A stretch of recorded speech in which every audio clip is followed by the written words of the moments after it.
अगर भारत के 1000 supersonic cruise missile भी केवल एक टैंक के सामने बेकार साबित हो तो ऐसे में सवाल तो उठेगा।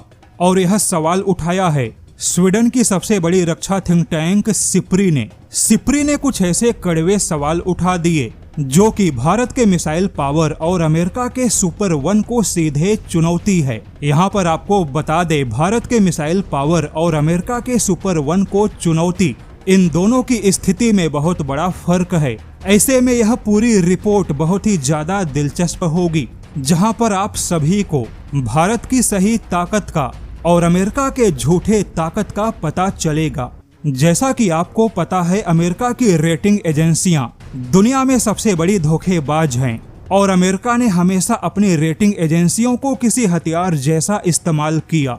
और ऐसे ही अमेरिका की एक रेटिंग एजेंसी है ग्लोबल फायर पावर इंडेक्स, जो यह बताती है कि दुनिया में कौन सा देश कितना ताकतवर है। लेकिन अब ग्लोबल फायर पावर इंडेक्स के तरीकों पर सवाल खड़े हो गए, क्योंकि ग्लोबल फायर पावर इंडेक्स ने हमेशा अमेरिका को नंबर 1 की पोजीशन दी। लेकिन अब सिप्री ने सवाल उठाया है कि युद्ध का तरीका बदल चुका है। आज के समय की तकनीक बदल गई। आज दुनिया के सामने कई सारे ऐसे नए हथियार मौजूद हैं जो कि शीत युद्ध के समय नहीं थे।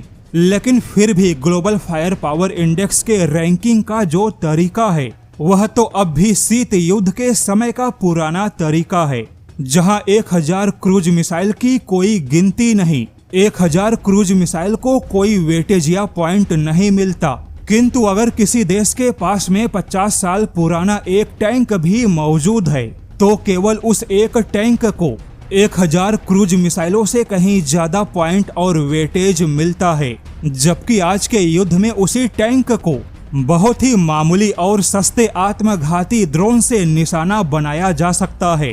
लेकिन फिर भी ग्लोबल फायर पावर इंडेक्स में आज के ड्रोन पावर और इलेक्ट्रॉनिक युद्ध क्षमता को कोई भी पॉइंट या वेटेज नहीं मिलता, केवल मामूली सा बोनस पॉइंट मिलता है।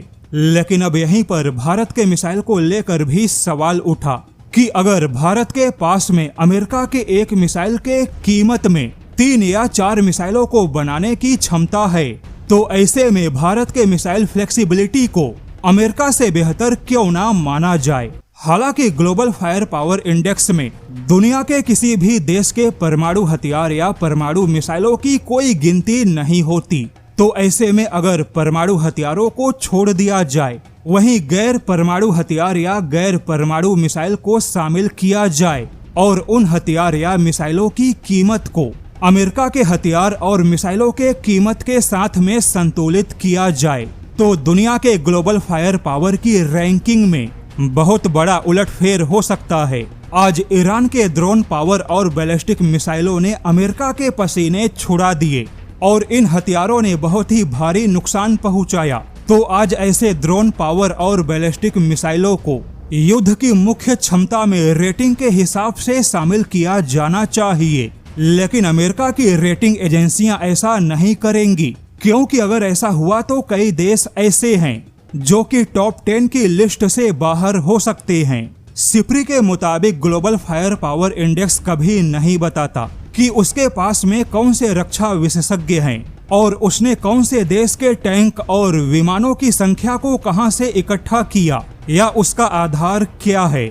ऐसी जानकारी कभी नहीं बताता। यानी सिप्री के मुताबिक अमेरिका का जो ग्लोबल फायर पावर इंडेक्स है वह केवल अमेरिका के हितों के हिसाब से प्रोपोगेंडा फैलाता है।